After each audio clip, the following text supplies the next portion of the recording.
നമസ്കാരം, വള്ളുവനാട് ന്യൂസിലേക്ക് സ്വാഗതം. അങ്ങാടിപ്പുറം വലമ്പൂരുകാർക്കിടയിലെ സംസാര വിഷയം ഇപ്പോൾ ഒരു കോഴിമുട്ടയാണ്. നാട്ടുകാർക്കിടയിൽ കൗതുകമായി മാറിയിരിക്കുകയാണ് നീളൻ കോഴിമുട്ട. വലമ്പൂർ എറാന്തോട് പെരുമ്പൻ അബ്ദുൾ അസീസിന്റെ വീട്ടിലെ കോഴിയാണ് നീളൻ കോഴിമുട്ടയിട്ട ഏവരിലും കൗതുകമുണർത്തിയത്. നന്ദിയുണ്ട്. ഇന്നോളം എത്തിയ ഞങ്ങളുടെ ഈ സുവർണ യാത്രയിൽ നിങ്ങളുടെ ഓരോ ആഘോഷങ്ങൾക്കുമൊപ്പം ഞങ്ങളെയും ചേർത്ത് നിർത്തിയതിന്. Beauty mark gold and diamonds, specially for you. കൗതുകമാവുകയാണ് ഈ നീളൻ കോഴിമുട്ട. എറാന്തോട മീൻകുളത്തിക്കാവ് അമ്പലത്തിന് സമീപത്തായി താമസിക്കുന്ന പെരുമ്പൻ അബ്ദുൾ അസീസിന്റെ വീട്ടിലാണ് സംഭവം. മുട്ടയിടാൻ കയറിയ കോഴി ഇറങ്ങിയതിനുശേഷം കോഴിക്കൂട് പരിശോധിച്ചപ്പോഴാണ് മുട്ടയുടെ വ്യത്യാസം വീട്ടുകാരുടെ ശ്രദ്ധയിൽപ്പെടുന്നത്. ആദ്യം മുട്ടയാകുമെന്ന് പ്രതീക്ഷിച്ചില്ല.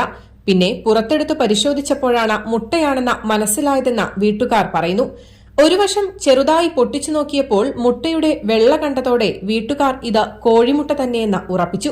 സാധാരണയിൽ നിന്നും വ്യത്യസ്തമായുള്ള ആകൃതിയും വലിപ്പവുമൊക്കെ വളരെ കൗതുകം നിറയ്ക്കുകയാണ്. സംഭവം അറിഞ്ഞതോടെ നീളൻ മുട്ടയെ നേരിട്ട് കാണുവാൻ സന്ദർശകരായി അയൽവാസികളും മറ്റും വീട്ടിലേക്ക് എത്തുന്നുണ്ട്. ഇതോടെ നീളൻ മുട്ടയെ ഒരു പ്ലേറ്റിലിട്ട് സൂക്ഷിച്ചു വെച്ചിരിക്കുകയാണ് അസീസും വീട്ടുകാരും. News desk, Valluvanad news.